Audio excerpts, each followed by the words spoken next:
Olá, hein? Voltamos. Sejam muito bem-vindas e bem-vindos ao nosso podcast, ao nosso programa de rádio, O Espírito do Evangelho.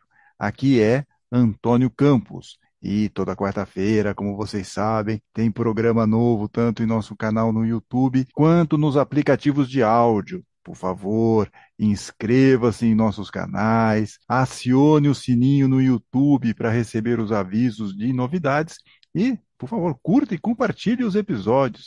Mais um aviso aqui que é importante. Participe dos nossos grupos lá no WhatsApp e Telegram. Os links estão na descrição do episódio. E no episódio de hoje, refletiremos sobre outro assunto palpitante, porque na semana passada nós vimos uma questão também importante. Como não se desequilibrar emocionalmente durante a campanha eleitoral? Como a gente não vai ficar aí, né, um pouco desequilibrado, brigando com um e com o outro por causa de questões políticas? O programa falou sobre isso. Dê uma ouvidinha se você ainda não ouviu esse programa. E no programa de hoje, nós analisaremos outro tema bem relevante: as desculpas para não se praticar a caridade. Sim, é isso mesmo. As desculpas que muitos dão para não fazer ou desmerecer a importância da caridade. E isso ocorre também, vejam só, entre espíritas. Ficaram curiosos? Eu tenho certeza que ficaram. Acompanhe aí a partir do próximo bloco.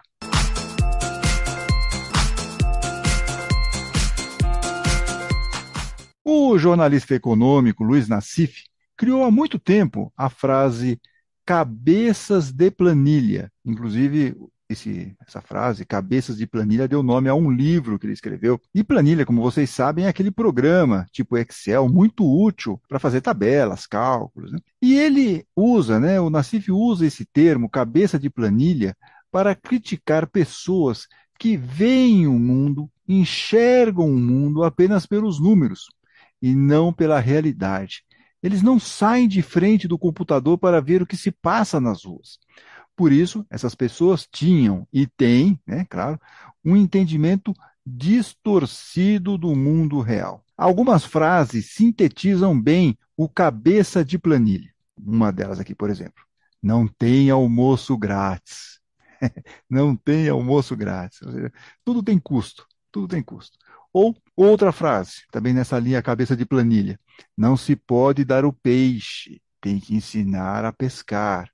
Frases muito utilizadas, você já deve ter ouvido, ou visto, ou lido essas frases em algum lugar. E são frases que são utilizadas para se opor a qualquer ação de ajuda às pessoas em situação de vulnerabilidade social, que é o termo técnico, ou, na versão popular, os pobres e miseráveis. A lógica de quem usa essas frases é que essa ajuda vai comprometer ou pode comprometer as contas públicas. Também pode, tem essa possibilidade de fazer, no entendimento delas, com que as pessoas fiquem acomodadas e só queiram receber o benefício e não trabalhar mais.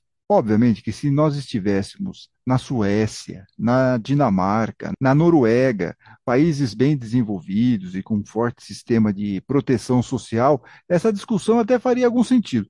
Mas no Brasil, gente, no Brasil de hoje, a realidade é implacável. Não dá para tapar o sol com a peneira, utilizando uma frase bem batida, né? Não dá para tapar o sol com a peneira. Não tem como você não enxergar a dura realidade. O Brasil teve um aumento forte no número de pessoas que não conseguem fazer as refeições do dia. Às vezes ficam dias sem alimento. Por isso, causa muita estranheza quando nós vemos pessoas que se dizem cristãs e espíritas minimizando a caridade, a ajuda ao próximo. Seria a versão espiritualista dos cabeças de planilha mencionados lá por Luiz Nassif. E essas pessoas, elas partem de premissas equivocadas para minimizar a importância da caridade. Por exemplo, elas dizem que fazer a caridade não eleva ninguém espiritualmente. Então, estamos aqui vendo o cabeça de planilha pelo olhar de pessoas espiritualizadas, ou pelo menos que se entendem espiritualizadas. Então, a pessoa fala que só fazer a caridade não vai elevar ninguém espiritualmente. Basta única e exclusivamente se arrepender que Deus vai acolher. Essa é a ideia. Então, a caridade ela é relegada a um segundo plano. O O importante é a pessoa se arrepender, porque Deus vai te acolher. A partir do momento que você se arrepende, Deus está lá, te abraça. Perfeito, né? Inclusive, as pessoas que usam essa argumentação, elas gostam de citar a parábola do filho pródigo, que está lá em Lucas, capítulo 15, quando o rapaz lá, que se distanciou da família, foi lá para uma cidade longe, está numa situação de miséria, alimentando os porcos, e ele se arrepende de ter deixado a casa do pai, né? Mas o que essas pessoas não dizem é que só o arrependimento não basta, se não for seguido de uma ação. Então, o arrependimento por si só não é suficiente. Tem que estar acompanhado de uma ação. Aquele jovem poderia ter se arrependido, né, de ter deixado a casa do pai e ter continuado no mesmo lugar lá, alimentando os porcos. Mas ele fez uma ação. Ele se levantou e fez o caminho de regresso para casa. E aí vem a grande questão. Qual é esse caminho?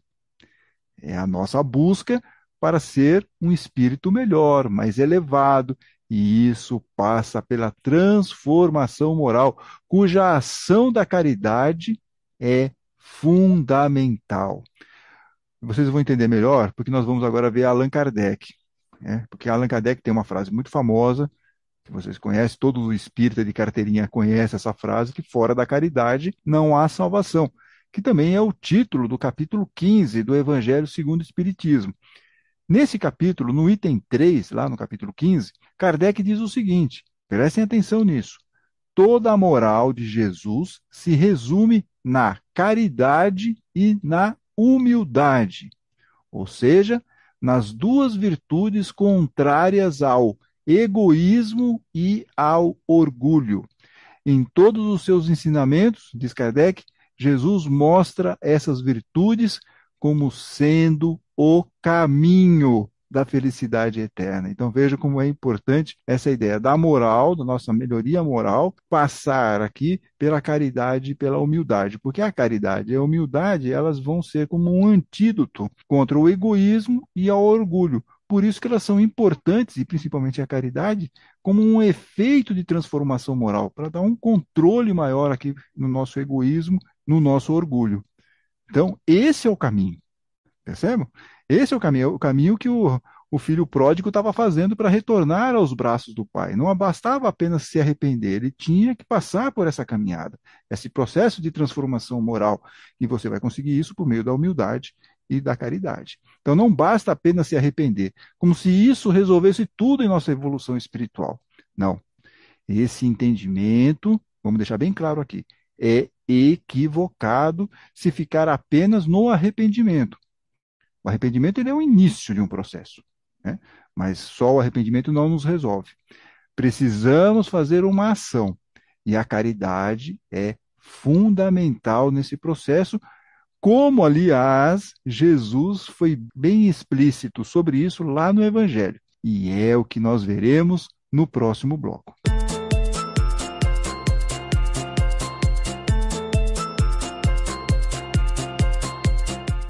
Vimos no bloco anterior a frase de Allan Kardec de que toda a moral de Jesus se resume na caridade e na humildade, ou seja, nas duas virtudes contrárias ao egoísmo e ao orgulho.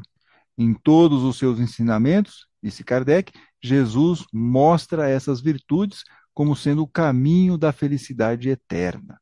Bem, e isso vai ficar muito evidente, bem evidente, na passagem que está no Evangelho de Mateus, no capítulo 25. Jesus conta uma história para os discípulos, para os seus apoiadores, dizendo que um rei voltou para a sua terra e mandou chamar todos os seus súditos. Quando os súditos chegaram, ele separou em dois grupos, os da direita e o da esquerda. E aí ele disse o seguinte: os que estiverem à minha direita, né, venham benditos de meu Pai, venham herdar o reino que está preparado para vocês desde a fundação do mundo. Okay? Então, os que estão à direita estão bem. O que eles fizeram? E aí ele fala: porque tive fome e vocês me deram de comer. Eu tive sede e vocês me deram de beber. Eu era um estrangeiro, um forasteiro, e vocês me hospedaram, me acolheram. Eu estava nu e vocês me vestiram. Eu estava doente e vocês foram me visitar. Eu estava preso e vocês foram me ver. Então, Obviamente, depois que o rei fala isso, aquelas pessoas todas ficam olhando uma para a cara das outras, né? Olha, quando foi que nós vimos o senhor com fome, e lhe demos de comer, ou com sede, e lhe demos de beber? E o rei responde, atenção para essa resposta que Jesus vai passar para os discípulos e que é para nós importantíssima. Em verdade lhes digo que sempre que o fizeram a um destes meus pequeninos irmãos, foi a mim que o fizeram. Vamos repetir? Em verdade lhes digo que sempre que o fizeram a um destes meus pequeninos irmãos, foi a mim que o fizeram. Então, essas pessoas que estão à direita dele tiveram esse comportamento caridoso. Por outro lado, os que estão à esquerda, o que aconteceu? Então o rei responderá: em verdade lhes digo que sempre que o deixaram de fazer a um destes mais pequeninos, foi a mim que o deixaram de fazer. Então, não fizeram a caridade. O que vai acontecer? Estes irão para o castigo eterno, disse Jesus. Porém, os justos, o da turma da direita, irão para a vida eterna. E aí termina aqui a passagem, uma passagem muito simbólica, muito significativa, e é uma passagem tão importante que Kardec diz lá no Evangelho segundo o Espiritismo que Jesus fez mais do que recomendar a caridade. Contando essa parábola, ele mostrou claramente, em termos explícitos, qual é a condição absoluta da felicidade futura, ou seja, da nossa evolução espiritual. Nesse julgamento supremo, lá que é mencionado na passagem, você separando a direita, né, os da direita e os da esquerda, ele só pergunta, diz Kardec, por uma coisa: a prática da caridade. A prática da caridade. Então, se você sintetizar essa passagem, Jesus está falando: façam a caridade. E a compaixão acaba sendo um elemento fundamental para nos mover na direção do auxílio ao próximo, da caridade. Como, aliás, é bem mencionado também por Jesus lá na parábola do bom samaritano, que vocês conhecem bem, está lá em Lucas, no capítulo 10. O samaritano, ele ajuda aquela pessoa que está caída, e Jesus fala, ele se moveu por compaixão, está lá fazendo a caridade, ajudando aquela pessoa que está caída. Ele não pergunta quem é aquela pessoa, ele vai lá e ajuda.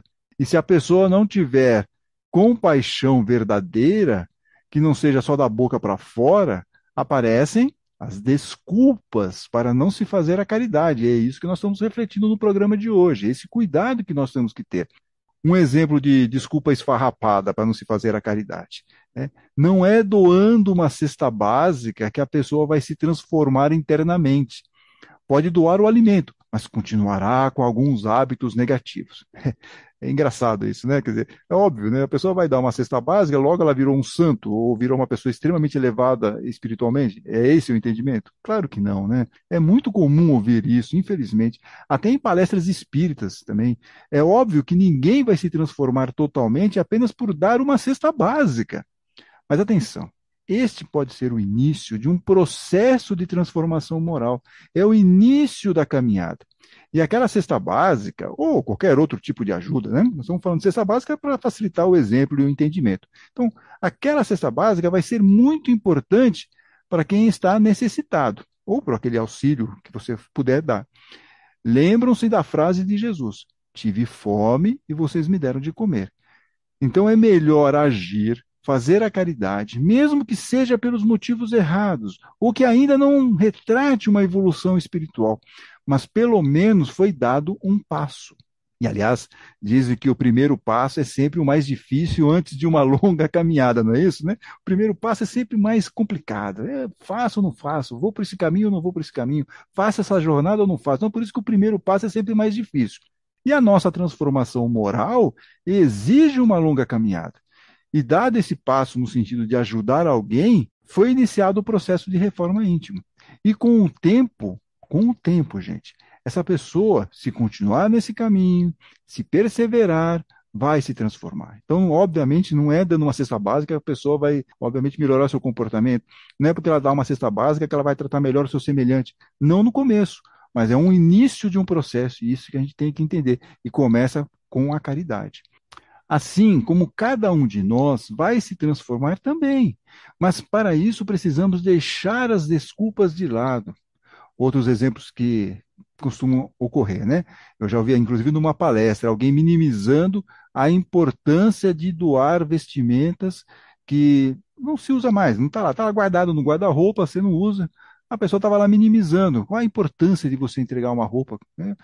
O que isso vai mudar numa melhoria interna? Puxa, e ainda usou um seguinte argumento lá: não tenho para quem entregar a roupa usada. Não sei como entregar roupa usada. Quer dizer, além de querer mostrar que doar uma roupa que não está utilizando mais, ela não tem um significado para uma transformação moral, ainda veio com essa conversa de que, puxa, é difícil, não tem para quem entregar a roupa, para quem eu vou entregar, nem sei para quem entregar, não sei como fazer isso. Aí o que acontece? Você está lá com uma roupa que não usa e as pessoas que estão vivendo nas ruas estão passando frio porque você não sabe como doar. É desculpa esfarrapada ou não é, gente? É, infelizmente a gente ouve essas coisas. É só caminhar pelas ruas que você vai encontrar alguém para doar. É batata, gente, é batata. Mas isso exige algum esforço, né? A caminhada de transformação moral exige esforço. Aliás, vamos lembrar de outra frase de Jesus naquela passagem: eu estava nu e vocês me vestiram. Ou como diz o espírito de Casimiro Cunha: dá que seja um cobertor ao pedinte em noite fria, não te empobreces fazendo uma boa ação por dia. Então, eu repito aqui, nós precisamos fugir dessas e de outras desculpas esfarrapadas que nos impedem de ajudar o próximo, nos distraem e nos tiram do real objetivo. Algumas outras desculpas que costumamos ouvir, você já deve ter reparado nisso também, ou ter esbarrado em alguma dessas frases. Ah, não vou ajudar porque não sei o que vão fazer com a minha doação. A pessoa está lá julgando, ela quer dar e faz, que a pessoa usa aquela doação do jeito que ela acha que é o melhor. Ok. Ah, não tenho tempo e nem recurso para ajudar o próximo. Gente, uma conversa já ajuda, um momento de atenção para alguém já ajuda. Basta fazer, como diz aqui o Casimiro Cunha, uma boa ação por dia, né? Cada um ajuda como pode. Vamos deixar de desculpa. Cada um ajuda como pode, mas é importante ajudar, fazer a caridade. Qualquer argumento contrário a isso faz a pessoa ser uma espécie de cabeça de planilha, como mencionamos lá em cima da frase do jornalista Luiz Nassif. Cabeça de planilha. Uma pessoa que fica distante da realidade, apartada da realidade, sem compaixão e sem amor ao próximo. E pior, se auto-enganando, porque ela não percebe que ela não tem compaixão e nem que ela não tem amor ao próximo. Ela está se auto-enganando, porque ela acha que ela é espírita e cristã de verdade, mesmo tendo esse pensamento e esse comportamento equivocados. E, além de estar se auto-enganando, ela pode estar enganando outras pessoas ou fazendo com que outras pessoas sigam por um caminho equivocado. Então, se queremos evoluir espiritualmente, não podemos minimizar a importância da caridade. E devemos nos afastar das desculpas, das desculpas esfarrapadas. Como diz Casimiro Cunha, encerrando lá a poesia que nós mencionamos há pouco: quem, pois, galgou o posto de anjo e muita luz irradia, se angelizou, porque fez uma boa ação por dia. Então, se nós queremos ascender espiritualmente, queremos irradiar muita luz, só vamos conseguir chegar nessa evolução espiritual fazendo pelo menos, gente, pelo menos uma boa ação por dia.